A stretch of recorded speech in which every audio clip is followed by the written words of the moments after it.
اور اللہ تعالیٰ نے فرمایا کہ عاشروہن بالمعروف، عورتوں کے ساتھ حسن معاشرت کے ساتھ، اچھائی کے ساتھ، بھلائی کے ساتھ زندگی گزارو۔ زندگی ہم کیسے گزاریں اچھائی کے ساتھ؟ قرآن کریم صرف اصول بیان کرتا ہے، ضابطہ بیان کرتا ہے، لیکن جزیات کے اندر قرآن نہیں جاتا، تفصیلات نہیں ہوتی ہے قرآن کے اندر۔ نماز کا حکم قرآن میں دیا گیا، 73 مقام پر دیا گیا، لیکن نماز ہم کیسے ادا کریں، کس وقت کتنی رکعتیں ہوگی، نماز ادا کرنے کا طریقہ کیا ہوگا، اس سے قرآن بالکل خاموش ہے۔ اس کو حضور پاک صلی اللہ علیہ وسلم نے اپنے عمل اور قول کے ذریعے سے سمجھایا۔ اسی طرح سے عاشروہن میں اللہ تعالیٰ نے عورتوں کے ساتھ حسن سلوک کا حکم دیا ہے، لیکن کیا طریقہ ہوگا حسن سلوک کا، اس کو حضور صلی اللہ علیہ وسلم نے ہم اور آپ کو سمجھایا۔ حضرت ابو ہریرہ رضی اللہ تعالیٰ عنہ راوی ہیں، اور اس باب کی پہلی حدیث ہے یہ، استوصوا بالنساء خیرا فإنها خلقت من ضلع وإن أعوج ما في الضلع أعلاه فإن ذهبت تقيمه كسرته وإن تركته لم يزل أعوج فاستوصوا بالنساء۔ حضور پاک صلی اللہ علیہ وسلم فرماتے ہیں ایک ایسی مثال اور ایسی تشبیہ دی ہے عورتوں کے ساتھ کہ دنیا میں ایسی مثال نہیں ملے گی، بڑی حکیمانہ مثال ہے۔ عورتوں کو اللہ تبارک و تعالیٰ نے پسلی سے پیدا کیا۔ بعض حضرات نے اس کا یہ مطلب بیان فرمایا ہے کہ حضرت آدم علیہ السلام کو پیدا کرنے کے بعد اللہ تعالیٰ نے حضرت حوا علیہ السلام کو آدم علیہ السلام کی پسلی سے پیدا۔ مرد کے اوصاف کچھ اور رکھے ہیں اور عورتوں کے اوصاف کچھ اور رکھے ہیں۔ مثال کے طور پر قرآن ہی کہتا ہے ان الذین یرمون المؤمنات الغافلات یرمون المحصنات الغافلات المؤمنات۔ اللہ تعالیٰ فرماتے ہیں اس آیت کے اندر اللہ تعالیٰ نے عورت کی غفلت کو، بے خبری کو، یعنی اگر عورت دنیا سے بے خبر ہے تو یہ اچھائی کے طور پر اور تعریف کے طور پر بیان فرمایا ہے، لیکن اگر دنیا سے مرد غافل ہو اور بے خبر ہو تو یہ اس کے لیے عیب ہے، اس لیے کہ مرد کے اوپر بہت ساری ذمہ داریاں ہوتی ہیں، دنیا سے باخبر رہنا ان کا ضروری ہے، لیکن اگر عورت دنیا کی خبروں سے بے خبر ہو تو اس کے لیے عیب نہیں ہے بلکہ حسن ہے۔ اللہ تعالیٰ تعریف کے طور پر بیان فرما رہے ہیں ان الذین یرمون المحصنات الغافلات المؤمنات، وہ اور بے شک وہ لوگ جو پاک دامن عورتوں پر تہمت لگاتے ہیں جو غافل ہے اور مومنہ ہے، یعنی تعریف کے طور پر بیان فرما رہے ہیں کہ چاہتا ہے کہ جو مزاج ہمارا ہے وہی مزاج عورت کا ہو جائے، اور یہ ناممکن ہے، اس لیے کہ اس کے اندر ٹیڑھا پن جو ہے وہ اس کا حسن ہے، وہ عیب نہیں ہے، اور ہم چاہتے ہیں کہ اس کو سیدھا کریں، اور سیدھا کرنے کی کوشش کرنا وہ ٹوٹ جاتی ہے۔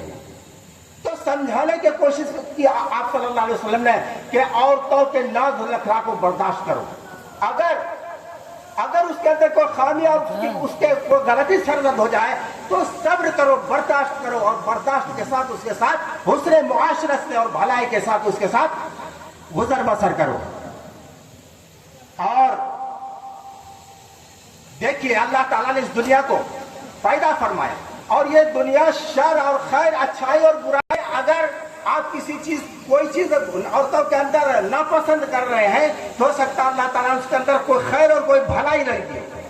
اور حضرت ابو ہریرہ رضی اللہ تعالیٰ عنہ نے اس باب میں دوسری جو حدیث بیان کی گئی ہے، حضرت ابو ہریرہ ہی راوی ہے کہ لا یفرق المؤمن مؤمنۃ ان کرہ خلقا رضی بہ خلقا آخر۔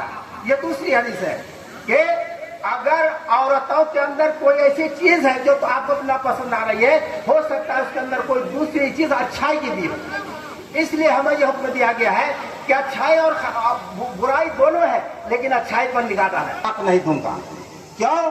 اس لیے کہ اس کے بہت ساری خامیاں ہیں، اس کے باوجود ایک اچھائی بھی ہے، اور اچھائی اتنی بڑی ہے کہ جس کی قیمت کوئی دوسری چیز نہیں ہو سکتی ہے۔ اور وہ اچھائی کیا ہے؟ یہ بہت بڑی وفادار ہے۔ کیا وفاداری ہے؟ اگر خدا نخواستہ میں 50 سال کے لیے جیل کے اندر بند ہو جاؤں تو میں جس کونے پر اس کو بیٹھا کے جاؤں گا وہیں یہ بیٹھی رہے گی، اور یہ کسی غیر مرد کی طرف نگاہ نہیں ڈالے گی۔ یہ اتنا بڑا وصف اور اتنی بڑی اچھائی اس کے اندر ہے کہ اس کا مقابلہ کوئی دوسرے اچھائی کر ہی نہیں سکتی ہے. دیکھیں کتنی برائی تھی اس کے اندر، ان کی بیوی کے اندر، اور اس کی وجہ سے وہ پریشان رہتے تھے، لیکن صرف ایک اچھائی پر ان کی نظر تھی، اور اس کی وجہ سے انہوں نے کہا کہ زندگی بھر میں ان کو نہیں چھوڑ سکتا، اس لیے کہ اس کے اندر ایک اچھائی ہے. تو یہ مختلف انداز سے قرآن نے اور حضور پاک صلی اللہ علیہ وسلم نے اس کی تشریح اپنے عمل اور اپنے قول کے ذریعے سے، ارشاد کے ذریعے سے تشریح فرمائی ہے، تاکہ مرد اور عورت کے درمیان اچھی طرح سے ازدواجی زندگی بسر ہو، اور دونوں کے درمیان کیا کہتے ہیں تفرقہ پیدا نہ ہو، دونوں کے درمیان کیا کہتے ہیں علیحدگی نہ ہو. اس کے لیے ان کی بے انتہا کوشش فرمائی آپ صلی اللہ علیہ وسلم نے.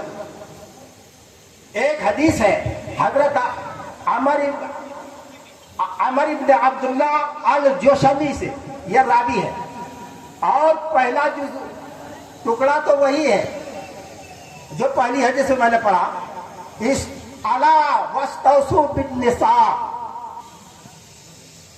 کہ اے لوگوں عورتوں کے بارے میں نصیحت قبول کرو. فَإِنَّهَا عَوَانٍ أَيْدِيكُمْ عِنْدَكُمْ لَيْسَ تَمْلِكُونَ مِنْهُنَّ شَيْئًا مِنْ غَيْرِ ذَلِكَ. پہلا ٹکڑا وہی ہے کہ عورتوں کے ساتھ اچھائی سے زندگی بسر کرا، اور دوسرا ٹکڑا جو سب سے زیادہ اہم ہے، اور ہزار برائیاں عورتوں کے اندر ہو، اگر اس ٹکڑے کو آپ ذہن میں رکھیں گے تو کبھی عورت اور مرد کے درمیان جدائی نہیں ہوگی. اور دوسرا ٹکڑا کیا ہے؟ فَإِنَّهَا عَوَانٍ عِنْدَكُمْ، وہ عورتیں تو تمہارے گھر میں قید ہیں، صرف دو بول میاں اور بیوی بولتے ہیں کہ میں نے فلاں سے نکاح کیا، دوسرے نے کہا میں نے قبول کیا. دو بول کی لڑکی اتنی لاج رکھتی ہے کہ زندگی بھر اپنے شوہر کی ہو جاتی ہے. ایک دوسرے کے اوپر حقوق آتے ہیں،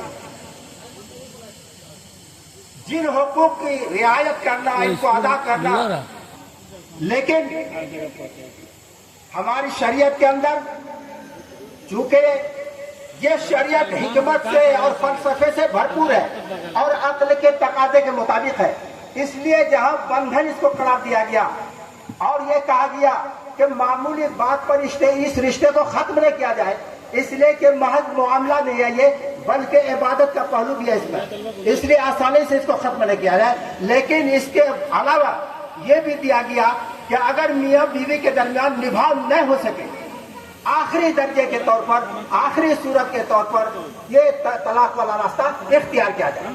مرد اگر عورت کے راستے سے ظلم ہو رہا ہے مرد پر، مرد کی زندگی اجیرن بن رہی ہے، تو مرد کو طلاق کا مالک بنایا گیا. اور اگر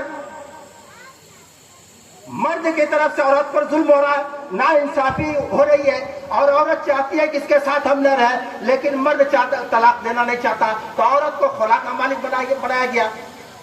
اور کیوں بنایا گیا؟